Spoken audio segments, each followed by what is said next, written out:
Hi there, I'm Angella Sharpe, and welcome to the Daily Mix.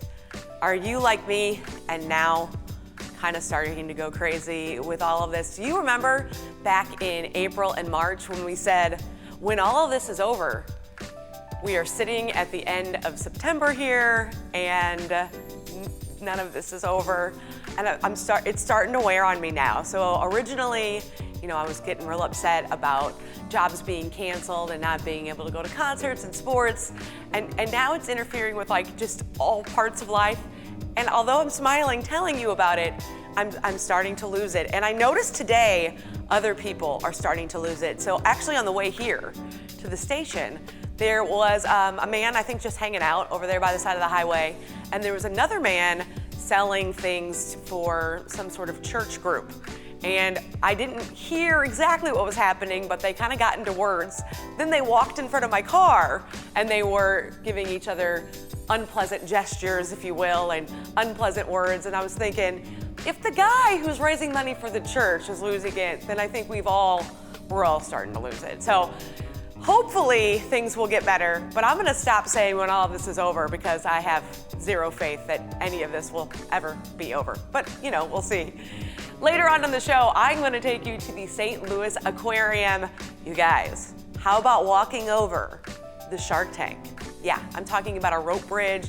It's just really cool. So stay tuned. Let's get started on today's Daily Mix.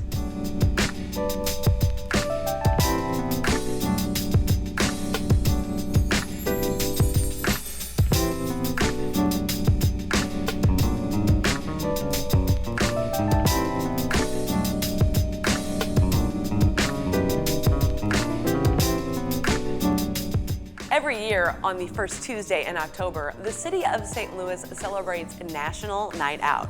This annual community building campaign promotes positive relationships between police and residents and strengthens neighborhood spirits and so much more. This year's event, however, has been postponed.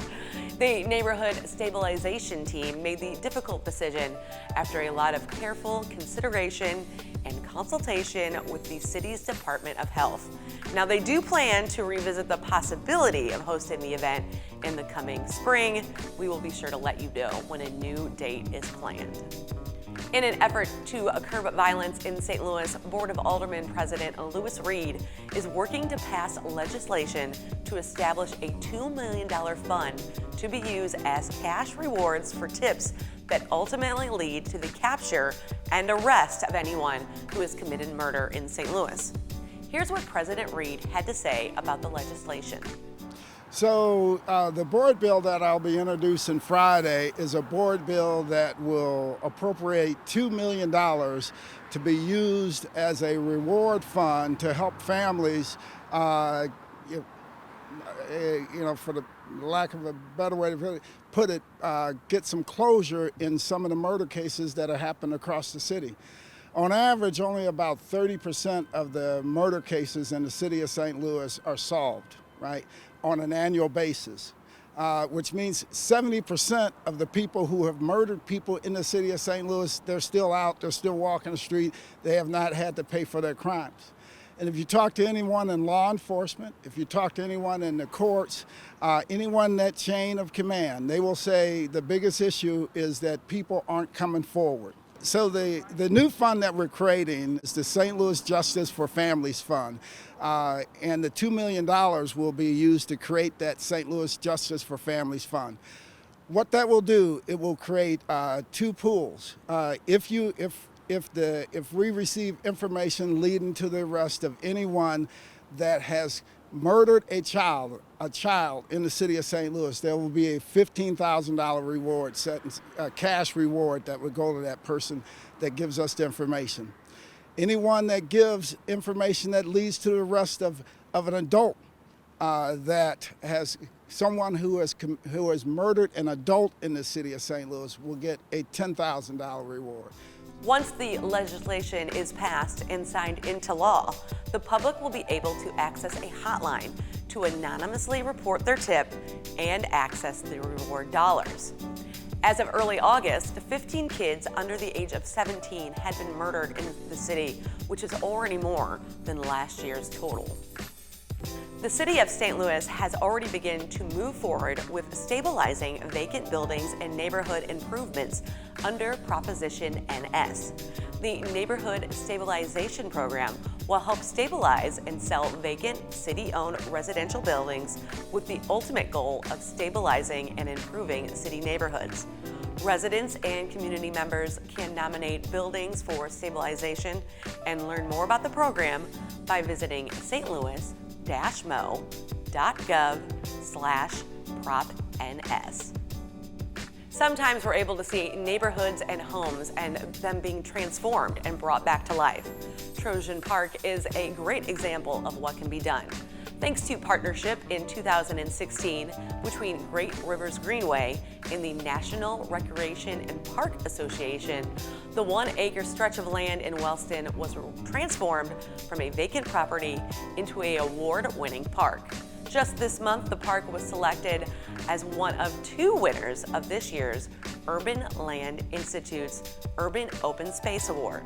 The award recognizes outstanding open spaces from across the U.S. and Canada and the positive impact they can have on our communities.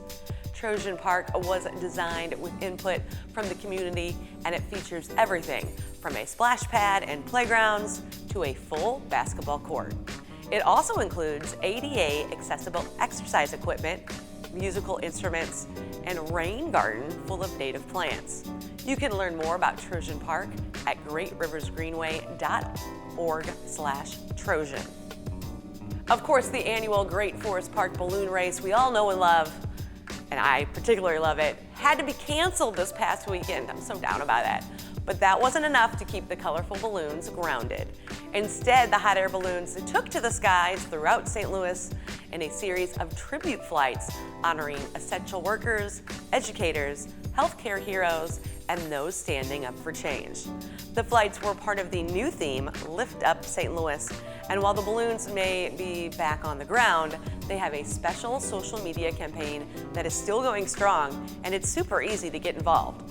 Just post a photo and message celebrating the people in your life that lift you up using the hashtag LiftUpSTL. For each post that includes that hashtag, PNC Bank will donate $25 to the Urban League of Metropolitan St. Louis for a total of $25,000. Now that's in addition to the PNC Foundation's $25,000 lead donation and recent grant funding for the Urban League's COVID-19 relief and recovery efforts. The Lift Up STL campaign runs through September 30th. You can learn more at greatforestparkballoonrace.com. And here's very much hoping we actually get to have a Great Forest Park balloon race next year. You know, this past year, the year before, I was supposed to go up in a balloon, but it was too windy. This year, they're not having it at all. I'm starting to think I'm a jinx. You guys, I was so excited to be invited out to the St. Louis Aquarium at Union Station because they have something so cool, right? So you know Shark Cannon, where all the sharks are? There's a rope bridge that you can travel across. Talk about being scary. Plus, I got to see some of the animals being fed. You know what? Let me just do this. Check this out. This was so much fun today.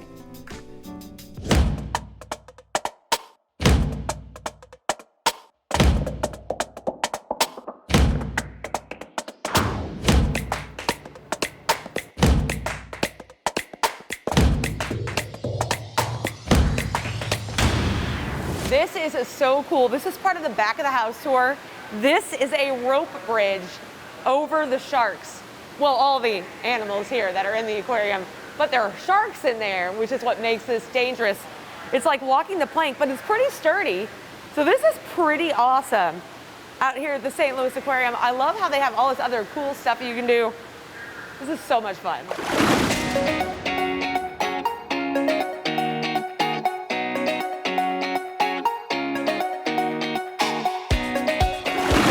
All right, we have Erin Clark, Director of Animal Projects here at the St. Louis Aquarium.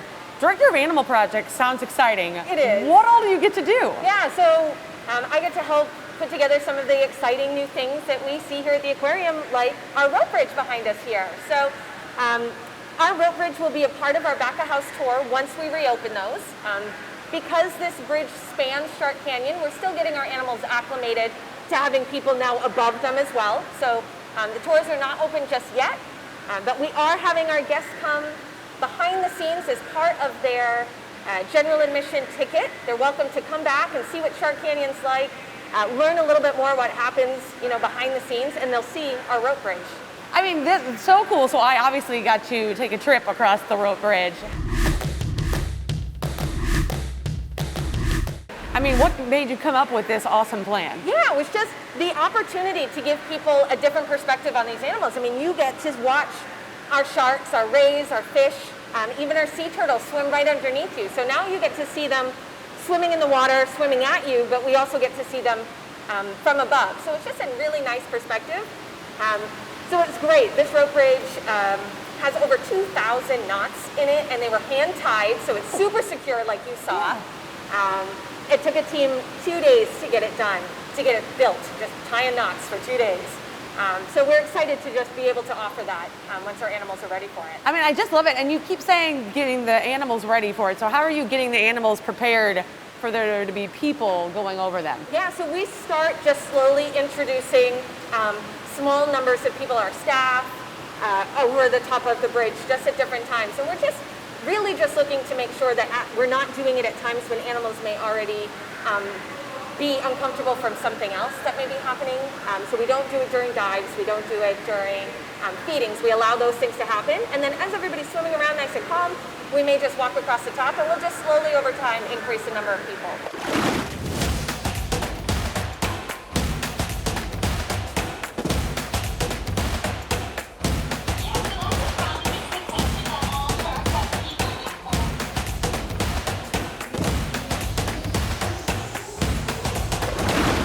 Okay, this is so exciting. This is Caroline. She's one of the divers here. Now, you're actually going to dive, and people are going to be able to talk to you? Yep, totally. So it's all about the mask that I have here. So it's got 2 headphones on either side. And then inside there's a little red piece, which is the microphone. And then it's attached to this comm line. So we're able to ask questions to the audience and talk to them about sharks from inside the shark tank. This is so cool. So people can just ask you anything they want. Yep, totally. So what are some of the crazier questions you've received? So some of the most common one is, how do you keep the sharks from not eating each other? Which is pretty, fun there. Yeah. And then people ask us, like, someone asked me how big shark poop is. So people ask you all kinds of weird questions. And now I'm going to have to know the answer to that question. Yeah, exactly. Yeah, totally.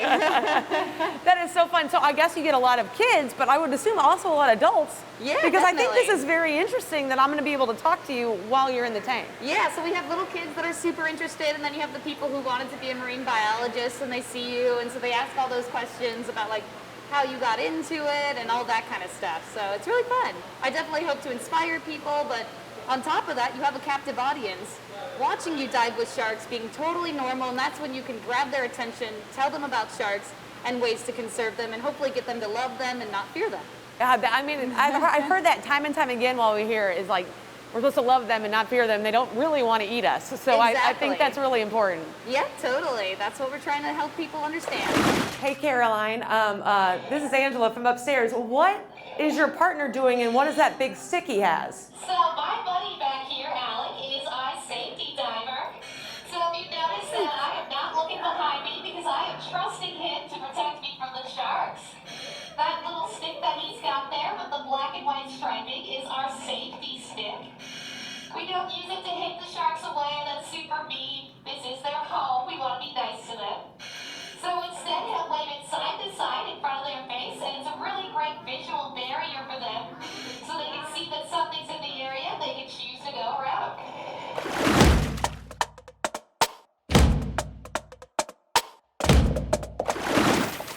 All right, I know Erin. I've interviewed Erin before this even started, general curator here at the St. Louis Aquarium.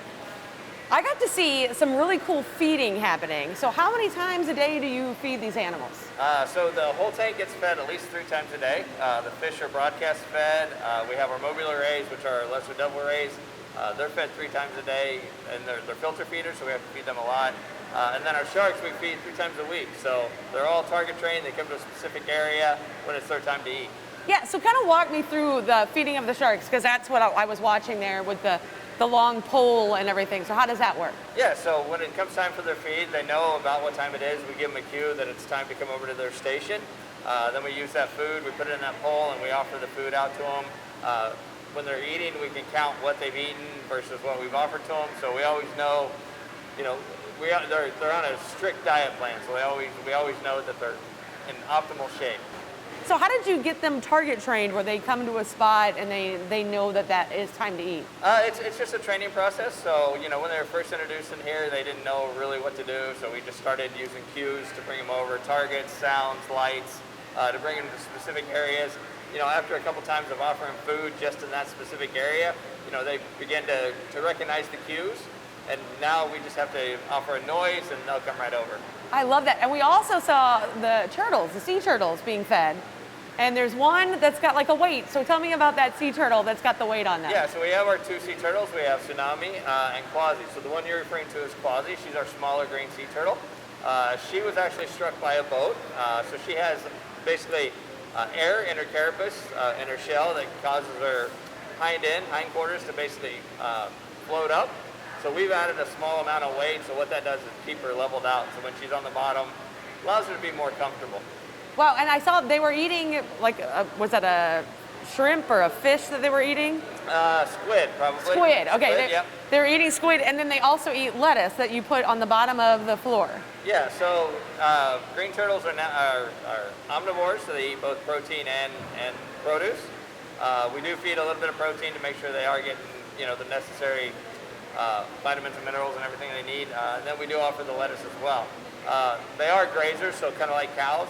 So the lettuce we put in there, we just let it set and they just kind of eat on it all day.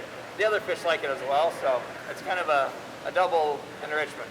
I just love that so much, and it was so fun to watch her kind of eat and then come up to grab breaths of air. Yeah, so she can stay down for about 20 minutes. So while she's down there, she'll eat and do everything, you know, rest.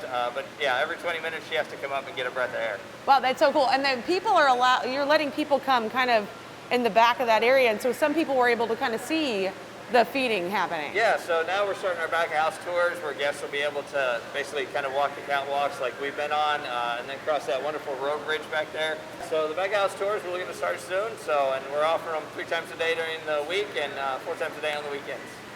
Great, thank you so much, Erin. Thank you. I hope you love that as much as I do. And I'm so happy that the St. Louis Aquarium at Union Station is up and running, and you can take your family there or just go out and, you know, it's very exciting. You can plan your visit to the St. Louis Aquarium to check out Shark Cannon and all the other fun they have to offer by going online to stlouisaquarium.com. And you guys don't forget, after you do all that, to check us out on Facebook, YouTube, Twitter, and Instagram. You can even drop us a line here at the Daily Mix at stltv.net. Seriously, I want to hear from you. Let me know what we should go cover. Let me know what you want to know about. You know, if you tell us, we can go do it. It'll be really fun. That's going to do it for the Daily Mix, but keep it right here on STL TV and experience St. Louis. See you next time.